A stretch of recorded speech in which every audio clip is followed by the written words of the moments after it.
People often ask me, why are you doing so much? But the better question is, why is it so important to do the strategic things, to use our voice to expand the kingdom? As I've healed from the patterns in my own life and exchanged lies for truth, I've realized that almost every battle traces back to three things: identity, purpose, and authority. The enemies always attack those three things. And in the garden, Adam and Eve were given dominion. God entrusted them with stewardship and partnership and authority. They had this beautiful place with everything they needed. Yet the serpent convinced them that God's way was somehow withholding something from them. He planted a lie that they needed more than what God had already given them. And he gave them everything. That same lie is still operating today.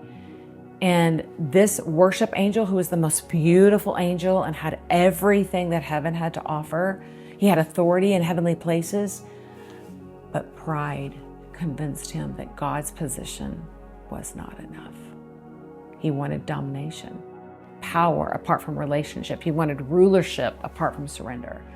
And ever since then, humanity has been wrestling with this difference between dominion and domination. God intended for us to have everything heaven has to offer. He intended us to have dominion on earth, not controlling, but to create and to steward what he's given you. It's bringing heaven's order into where there's chaos on earth. Dominion is ruling from love, not from fear. Dominion is partnering with God to cultivate, to protect, to nurture, and to multiply what he puts in your hands.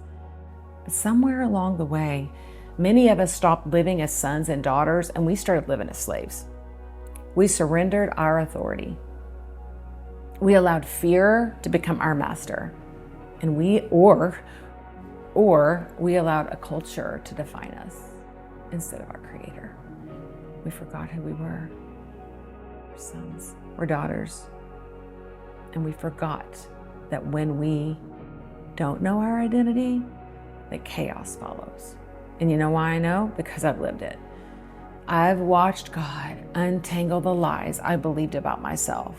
I've watched him heal wounds I didn't realize were still shaping my decisions.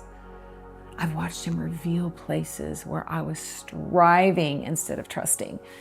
And every layer of healing brought me back to the same revelation. Everything begins with identity in him. When you know who your Father is, and you begin to understand who he created you to be, and that you don't have to do anything to earn his love, you discover your purpose. You discover that you're known, you're seen, and you're valued. And then when you align to that, you begin to understand that authority is yours. Not worldly authority, kingdom authority. The kind that doesn't need to scream to be heard. The kind that doesn't need to manipulate outcomes. The kind that doesn't need recognition to be effective. The kind that is just seated with your Heavenly Father in heavenly places. It helps you bring all of that into the earthly realm. That's what's been burning in my spirit. And that's why I can't stay silent any longer. So why now for me? Because I believe there's a generation of believers who have forgotten their birthright. Why now? Because the evil one has spent years teaching sons and daughters to live like slaves, and that makes me righteously angry. Why now?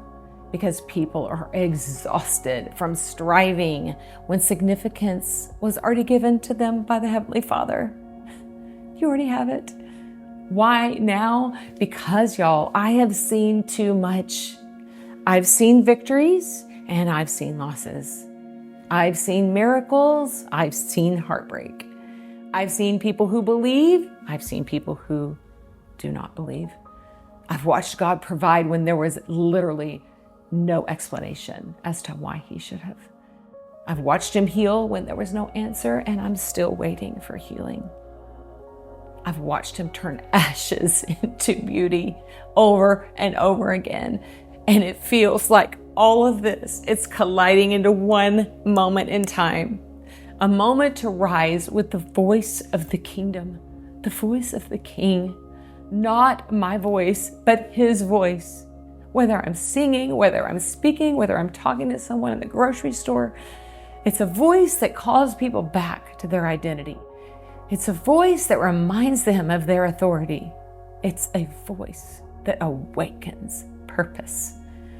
It's a voice that helps them to run and be all that God has created them to be. And it's a voice that's always been.